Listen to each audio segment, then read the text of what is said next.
जैसे कि हमें ये भी पता चला है कि आपने जो लड़कियां जिनका घर में कोई नहीं है, जो अनाथ है, उनके लिए आपने एक ऐसी जगह बनाई है जहाँ पर वो उसको अपना मायका समझे और वहाँ पर आकर वो अपना समय बिताए।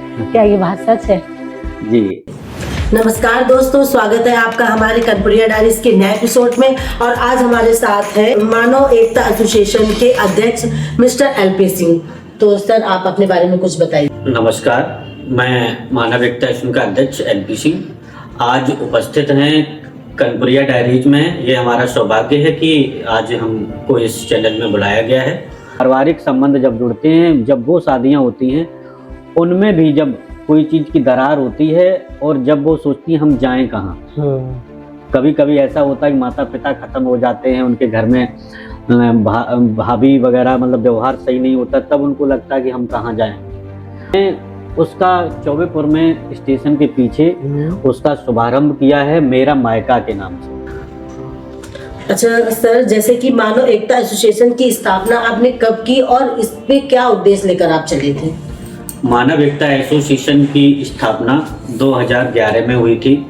इसका उद्देश्य हमने स्वरोजगार को लेकर आगे बढ़े हुए थे। मानव एकता एसोसिएशन जिसमें महिलाओं को हमने सिलाई और ब्यूटिशियन के माध्यम से उन लोगों को गांव-गांव जाकर प्रशिक्षण दिया था और 100 गांव को सबसे पहले चिन्हित किया था कानपुर नगर में, और प्रत्येक गांव में एक समूह बनाया था 20 महिलाओं का, और उस 20 महिलाओं का समूह बना करके उसी गांव की महिला को प्रशिक्षिका नियुक्त किया, जिससे कि उस गांव की महिलाओं को रोजगार भी मिला और उन बच्चों को प्रशिक्षण भी मिला। अच्छा जी ठीक है सर, तो आप ये बताइए, जो मानव एकता एसोसिएशन का मेन उद्देश्य क्या था आपका? हमारा उद्देश्य एक ही था कि रोजगार जब तक व्यक्ति के पास नहीं होगा, व्यक्ति के पास आय का स्रोत नहीं होगा, तब तक हम उस चीज को आगे कैसे बढ़ाएंगे, समिति को आगे कैसे बढ़ाएंगे, लोगों को आगे कैसे बढ़ाएंगे। तो रोजगार को लेके हम आगे बढ़े। उसके बाद धीरे धीरे भिन्न भिन्न प्रोजेक्ट आगे आने लगे, जैसे सामूहिक विवाह है, कंप्यूटर से रिलेटेड है, कंप्यूटर की क्लासें भी हम लोगों ने चलाई। अभी हम स्वरोजगार को लेके सेंटीपैड का भी हमने प्रोजेक्ट चालू किया है, वो भी चल रहा है स्वरोजगार के माध्यम से, और उसको नारी सुरक्षा को लेकर हम लोग आगे भी महिला जागरूकता अभियान के लिए आगे बढ़ रहे हैं उसको प्रोजेक्ट को लेकर। जैसे कि अभी आपने बताया आप सामूहिक विवाह भी करवाते हैं, तो ये जो सामूहिक विवाह है, इसमें ये विवाह सबसे प्रथम कब कराया था आपने? सामूहिक विवाह 2011 के बाद 2014 में प्रथम सामूहिक विवाह बारा देवी के प्रांगण में हुआ था, बारा देवी मंदिर, जिसमें स्टार्टिंग में हमने 4 जोड़ों से शुरुआत की थी, और 4 जोड़ों से शुरुआत करने के बाद में द्वितीय सामूहिक विवाह रामलला में 8 जोड़ों का कराया। उसके बाद में नाना राव पार्क में 21 जोड़ों का कराया था, जिसमें दीदी भी उपस्थित थी, और कई मतलब बहुत बड़ा सहयोग रहा था इस सामूहिक विवाह में। तो इस तरीके से हम लोग धीरे धीरे आगे बढ़ते गए, और अब तो जो भी सामूहिक विवाह होते हैं वो 51 और 101 से कम नहीं होते। तो इसमें वॉलेंटियर की बहुत बड़ी टीम होगी आपके साथ, तो कितनी बड़ी टीम है आपकी?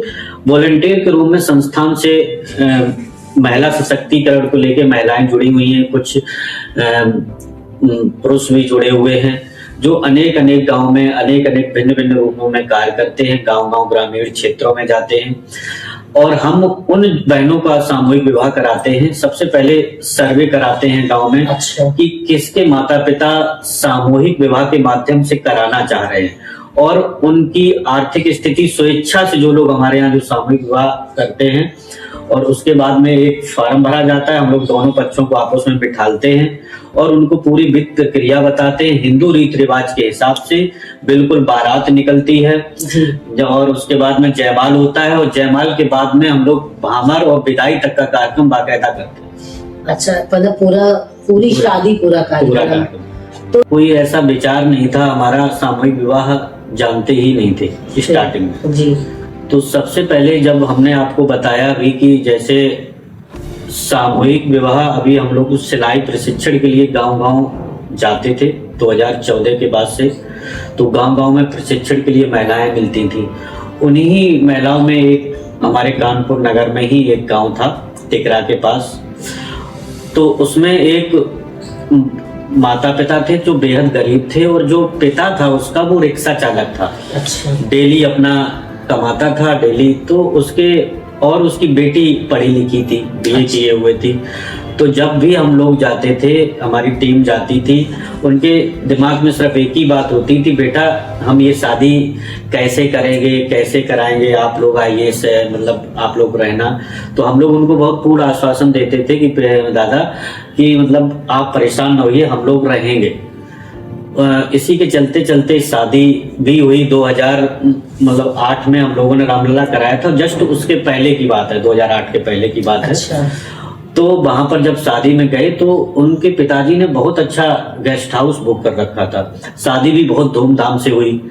लेकिन जब शादी धूमधाम से हुई तो जस्ट हम लोग बारात आराम से की, उसके बाद में वो शादी होने के बाद में लड़की की विदाई हो गई। विदाई होने के बाद में सुबह जब हम लोग उठे तो सूचना मिली, फोन आया, सूचना मिली।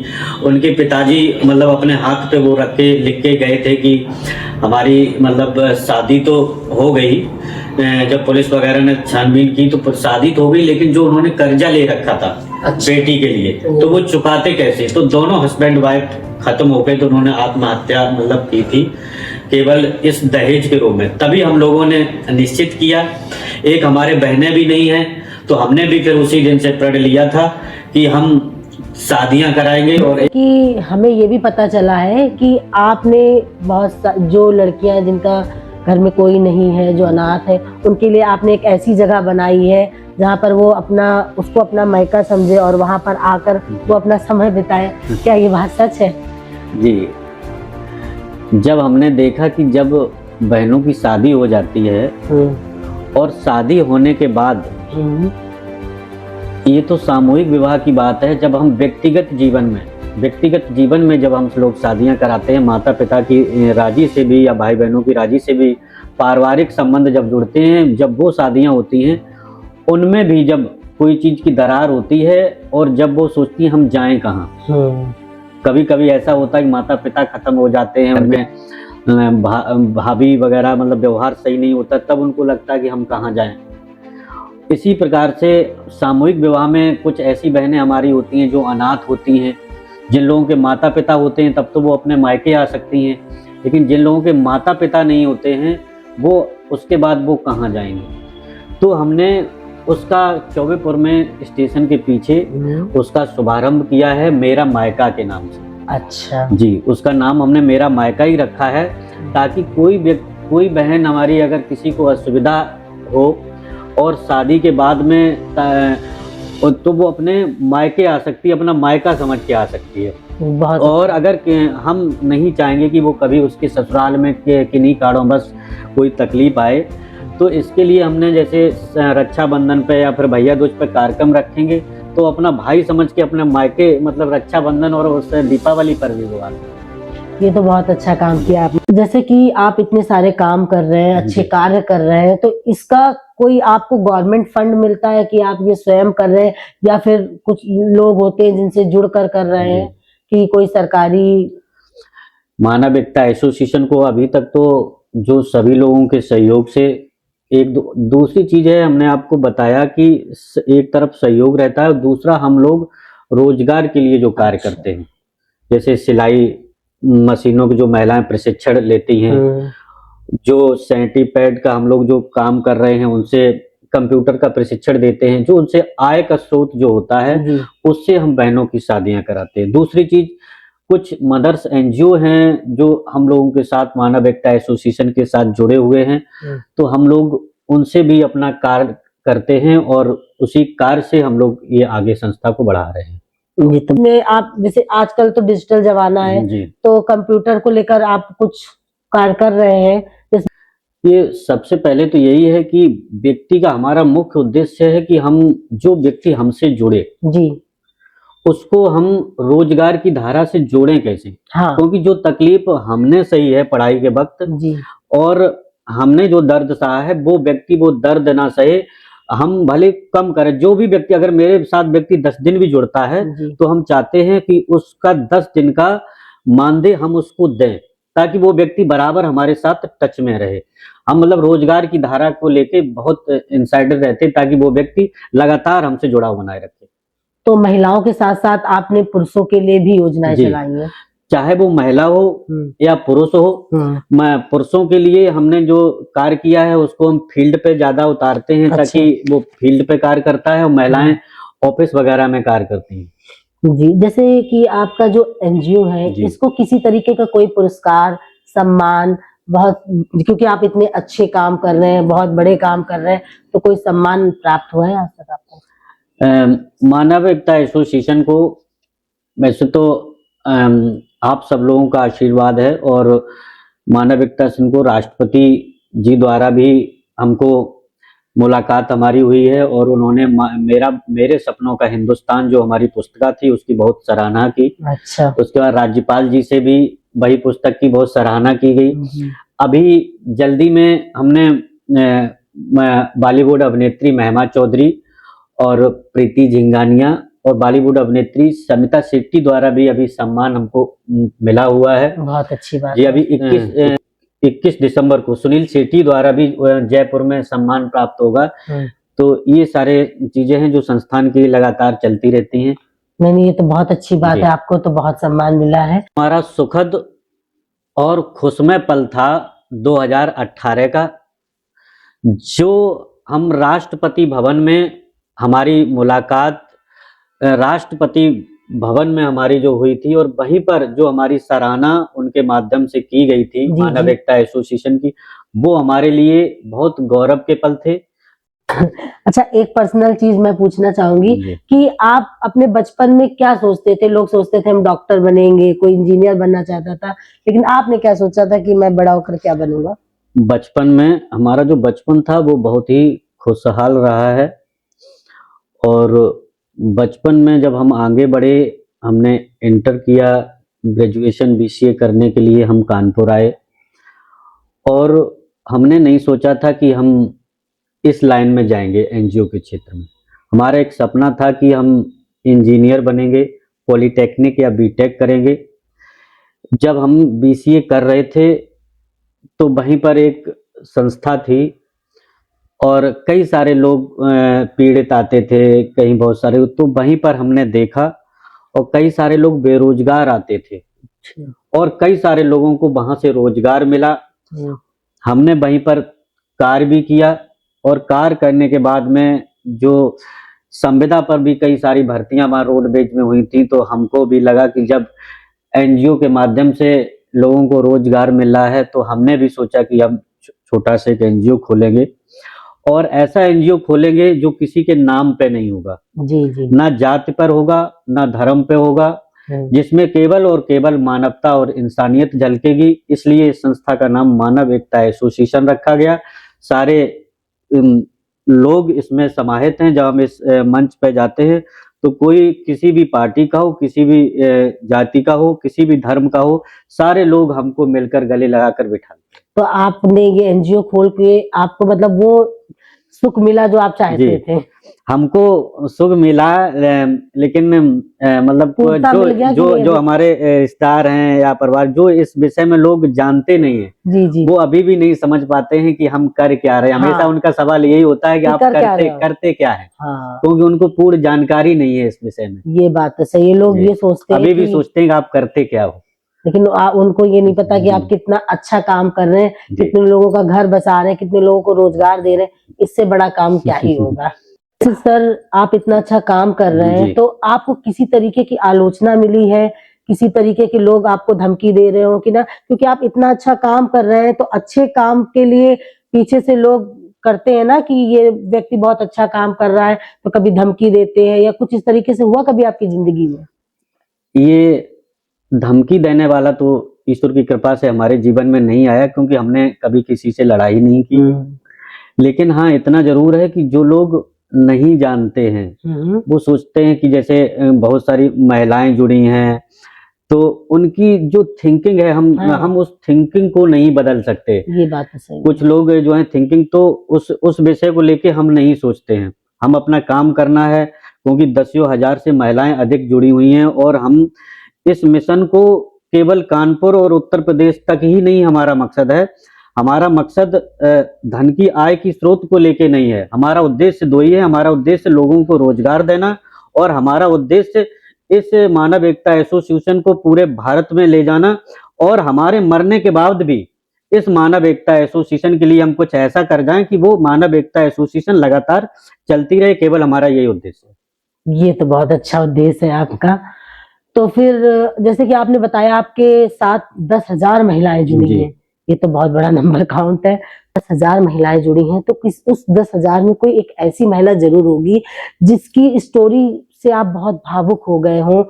ऐसी कोई स्टोरी हो तो हमारे व्यूवर्स को जरूर बताइए। मानव एकता एसोसिएशन जिस तरीके से स्टार्ट किया उसी तरीके से कई सारे लोग ऐसे भी जुड़े जिन्होंने धन के लिए संस्था के लिए काम नहीं किया। अच्छा। अगर संस्था को उनकी जरूरत पड़ी, उन्होंने देखा कि संस्थान को अगर आवश्यकता है तो उन लोगों ने संस्थान को बेहद रूप में मदद की। संस्थान उनके लिए कभी कभी ऐसा हुआ कि उनके पिता, जैसे एक बच्ची थी जिसका पैर टूटा था, बर्रा की लड़की थी और उनके माता पिता भी नहीं थे, तो हम लोग मिलकर के उस बच्ची को बाकायदा उनका घर बसाया हम लोगों ने।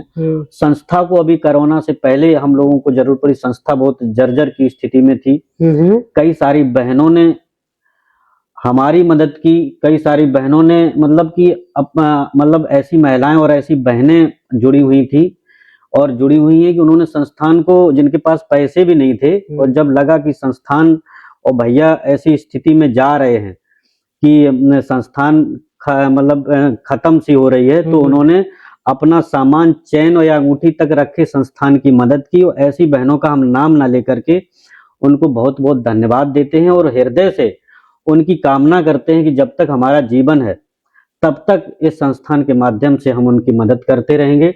और उनके ऐसे ऐसे लोग संस्थान के साथ जुड़े हैं, वो भावुक पल हैं हम लोगों के संस्थान के साथ। और एक नहीं, कई सारे लोग ऐसे हैं जिन्होंने संस्थान की मदद की है। सर, जैसे कि आजकल देखा जा रहा है कि जगह जगह एनजीओ खुल रही है। कोई भी दो व्यक्ति गए और बस उन्होंने एनजीओ खोल दी, तो आप क्या कहना चाहेंगे कि ये सही है कि हर दूसरा व्यक्ति आजकल एनजीओ खोल रहा है? क्या उसके दिल में रहता है कि हम एनजीओ खोल लेंगे और क्या कर लेंगे? एनजीओ खोलना, सामाजिक सेवा करना कोई बुरा नहीं है। जी सर। लेकिन उसको हम कैसे चलाएंगे, जी, उसकी स्थापना क्यों की है आपने, उसको हम समाज को संदेश क्या देंगे, मेन उद्देश्य कि समाज को हम संदेश क्या देंगे, इस उद्देश्य पे, टॉपिक पे हम बात करेंगे। क्योंकि कुछ लोग एनजीओ खोल लेते हैं और एनजीओ का उन्हें उद्देश्य नहीं पता होता है। सर, जी। कुछ लोगों को, अगर वो व्यक्ति बेटी बचाओ पे अगर कोई व्यक्ति काम कर रहा है तो उस व्यक्ति ने भी बेटी बचाओ पर काम करना स्टार्ट कर, जबकि उसको मूल रूप ही नहीं पता है बेटी बचाओ का। कि अगर कोई व्यक्ति सामूहिक विवाह का काम कर रहा है तो वो सामूहिक विवाह का उसको मूल रूप ही उद्देश्य नहीं पता है, क्योंकि उसको तो ये है कि नहीं हम सामूहिक विवाह कराएंगे, बस उसका उद्देश्य ये है। तो एक व्यक्ति का उद्देश्य होना चाहिए।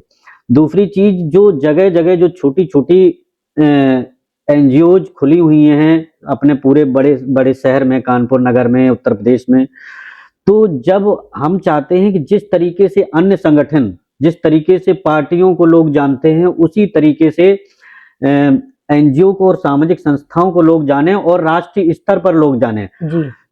लोग हमको कहीं पर मीटिंग हो तो हम लोगों को भी बुलाएं। जी हाँ। चाहे वो डीएम के आवास पे हो या सरकारी विकास भवन में हो, हम लोगों का भी एक दायरा हो उचित कि हाँ, हमें एक सामाजिक क्षेत्र की संस्थाएं भी इसमें आएंगी, इसमें इन्वॉल्व होंगी। तो उसके लिए हम एक एनजीओ की स्थापना करें, सारे एनजीओ को बुला के हम एक मीटिंग करना चाह रहे हैं और सारे एनजीओ को बताना चाह रहे हैं अगर किसी व्यक्ति को कोई समस्या है तो हम एक दूसरे की मदद कैसे कर सकते हैं, एक दूसरे के साथ कैसे खड़े हो सकते हैं, इस विषय पर भी उस मीटिंग में प्रकाश डालेंगे। किस तरीके से रोजगार की दिशा में ले जा सकते हैं और किस तरीके से हम गवर्नमेंट की दिशा में प्रोजेक्ट डाल सकते हैं। लोगों को ये नहीं पता है कि हम हाँ। गवर्नमेंट प्रोजेक्ट डालेंगे कैसे, तो उनको तो ये पता है कि हम नहीं किसी नेता के साथ चले जाएं, उनके माध्यम वो बन सकते हैं, लेकिन आपको कोई धन और प्रोजेक्ट नहीं दे सकता। ये आपको स्वतः चुनना है कि हम किस क्षेत्र में हमने कोई फाइल डाली है, तो आप उनको बता सकते हैं कि सर हमने ये फाइल डाली और हमारी ये फाइल यहाँ तक आ गई है, आप इसको आगे बढ़ा दें। ये एक प्रक्रिया होती है। तो इस तरीके से हम लोग आगे बढ़ाएंगे इसको, और जो लोग काम करने वास्तविक काम करना चाह रहे हैं उनको हम लोग अपने साथ जोड़कर काम भी कराएंगे उन लोगों को। तो इसका कोई आप मीटिंग का कोई दिन डिसाइड कर रहे हैं कि जैसे आना कोशिश कर रहे हैं कि हम इस 2025 तो अब खत्म होने वाला है, लेकिन 2026 में हम इसकी एक मीटिंग करें और सभी एक कानपुर का एक बेहद बड़ा कार्यक्रम कराएं, मतलब प्रदेश स्तर का। ये तो बहुत अच्छी बात है, इस पर आप जरूर मतलब करिए, क्योंकि एनजीओ बहुत सारी जो खुली हुई है जिन्हें कुछ नहीं मालूम है, कम से कम जब वो इस मीटिंग में बैठेंगे तो कुछ ना कुछ सीखेंगे। तो सर आप इस पॉडकास्ट के माध्यम से हमारे व्यूवर्स को क्या संदेश देना चाहेंगे? आज मैं कनपुरिया डायरीज में उपस्थित हूँ। मैं एलपी सिंह मानव एकता एसोसिएशन का अध्यक्ष। किसी भी बहन को, किसी भी भाई को या किसी माता को अगर रोजगार के क्षेत्र में, किसी गरीब बहन को अगर सामूहिक विवाह के माध्यम से अगर किसी को आवश्यकता पड़ती है तो वो तत्काल हमसे संपर्क करे। हम उसको रोजगार के क्षेत्र में, और किसी गरीब माता पिता की अगर शादी के लिए आवश्यकता पड़ती है तो हम इसकी निःशुल्क शादी यहाँ पे कराएंगे। और इसके लिए हम मानव एकता एसोसिएशन और कनपुरिया डायरीज के माध्यम से लोगों को दूर दूर तक इसकी सराहना करते हैं, और हम उनको ज्यादा से ज्यादा हम उनकी मदद करेंगे। आप अपना मोबाइल नंबर बताइए। हमारा फोन नंबर 8303417273।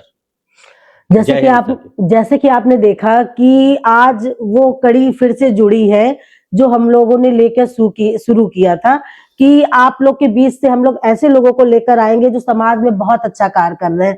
तो उसी कड़ी में आज हमारे साथ एलपी सिंह जी जुड़े हुए, जिन्होंने कितनी गरीब बेटियों का घर बसाया, यहाँ तक उनका एक अलग से उनका खुद का मैका बनवाया जहां वो बिना हिचक और बिना सोचे समझे आ सकती हैं।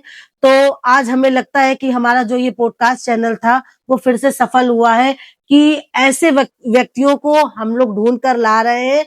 तो अगर आपको हमारा पॉडकास्ट अच्छा लगा हो तो प्लीज इसको लाइक करें, सब्सक्राइब करें और शेयर करें। धन्यवाद।